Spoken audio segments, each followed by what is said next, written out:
Asalaamu calaykum waraxmatullaahi wabarakaatuh. Anigoo Salmaan Aweys mar kale daawo naa ku noolayd 20 sano biyaha dhexdiisa. Fadlan subscribe, like, share. Naa ku nool waddanka India waxay ku noolayd biyaha dhexdiisa 20 sano. Su'aalan la yaab kulama aha.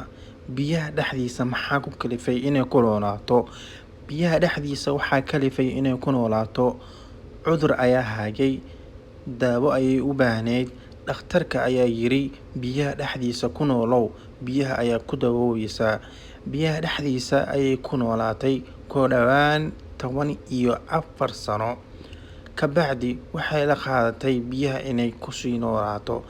Biyaha dhexdiisa waxay ku nooleyd 20 sano. Siday ugu noolaatay biyaha dhexdiisa 20 sano? Bini'aadan siduu ugu noolaan karaa biyaha dhexdiisa 20 sano? Waa arrin lala yaabo, waa arrin cajiib ah.